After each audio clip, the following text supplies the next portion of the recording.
ఒక మంచి సినిమా గురించి నువ్వు మాట్లాడక్కర్లా, రిలీజ్ అయితే బాగలేకపోతే ఎలాగ మాట్లాడక్కర్లా.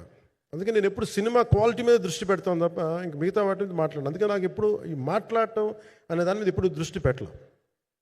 కానీ ఫస్ట్ టైం ఈ సినిమాకి చాలా అవసరం అనిపించింది. అందుకని ఒక నిర్మాతలు కనుమరుగవుతున్న ఈ సమయంలో ఒక బలమైన సినిమా తీసి ఒడిదుడుకుల్ని తట్టుకోగలిగి ఒక నిర్మాత కనుమరుగవ్వకూడదు. ఆయన పక్కన ఏది ఉండాలని, అండగా ఉండాలని చెప్పేసి నేను అన్నీ వదిలి, ఇంత బిజీ షెడ్యూల్స్ అన్నీ వదిలేసి, ఒకవైపు నన్ను నా ప్రత్యర్థులు తిడుతున్నా కానీ, సినిమాలకు వెళ్ళిపోయిన తిడుతున్నా కానీ, ఇదేంటంటే నాకు అన్నం పెట్టింది ఇది, నాకు నా సినిమా పరిశ్రమ.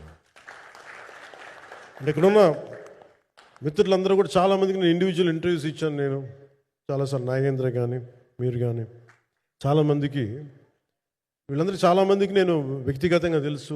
కాకపోతే నాకు సినిమా అంటే నేను సినిమా గురించి ఎక్కువ చెప్పలేక ఎక్కువ మాట్లాడలేను. కానీ బట్ నాకు నిజంగా సినిమా మీద అపారమైన గౌరవం, సినిమా మీద అపారమైన ఆసక్తి, నాకు ప్రాణవాయువు అది. Story telling is a necessity for all each and every individual.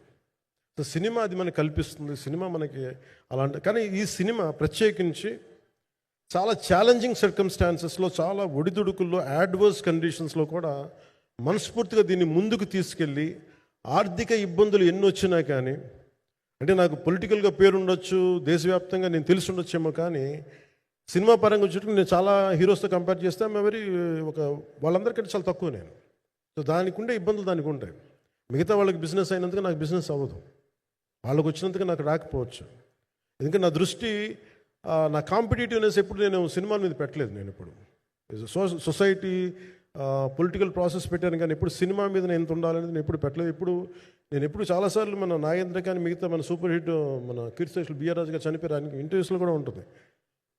ఈ చిత్ర పరిశ్రమ చాలామంది హీరోస్ ఉంటారు, వాళ్ళలో నేను వన్ ఆఫ్ ది హీరో అంతే.